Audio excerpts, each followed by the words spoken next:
Hi, just a brief video about summer pruning. We're summer pruning some Lord Lambourns at the moment. We're working away in that tree, and you can see up this row there's a load of this year's branch, this year's leaf and new growth that's been cut off. Why do we do summer pruning?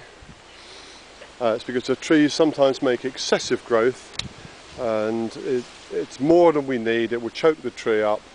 It's stopping light getting to the apples, it's stopping light getting to the new wood, which it needs to ripen the fruit buds.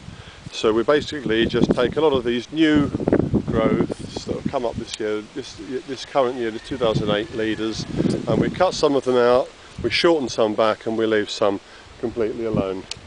And Julie, do you want to just come over this way and we'll have a look at this tree.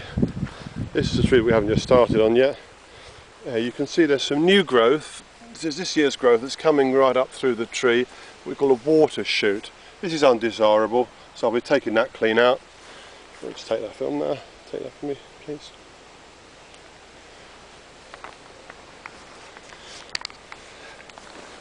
So again, with these, we're going to take these out right at the bottom. Just remove those completely. And again, looking at the tree, you've got some crossing wood there. So this one will tip back. I think that can be left. There's some branches growing very low down. We don't really want them. I'm just snipping those back to about ½ an inch, and they should form little fruit spurs. Up here we can see, again, that's all new growth, that's all new growth, that's all new growth. This one, this new leader, it's growing underneath. It's going to be deprived of light by this one, so I'm just going to cut that back a bit. Again, here in the middle of the tree, just take that one out, cut that one back, and again, if you can follow me down here,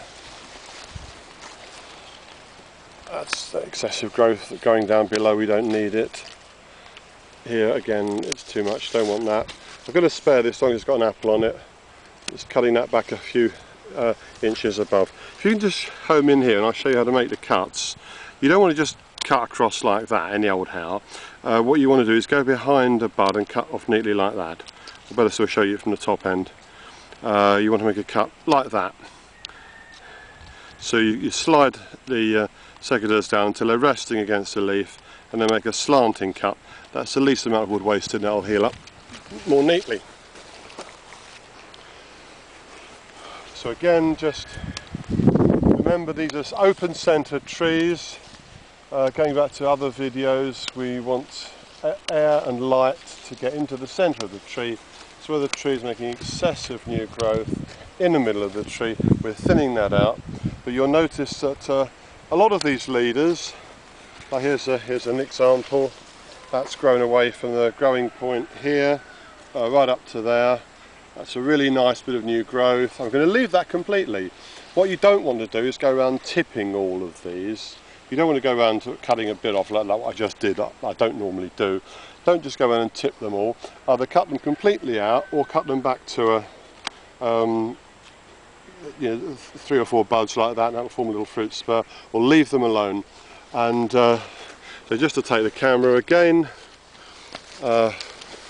this is a tree prior to summer pruning, and you can see it's quite thick. And over here,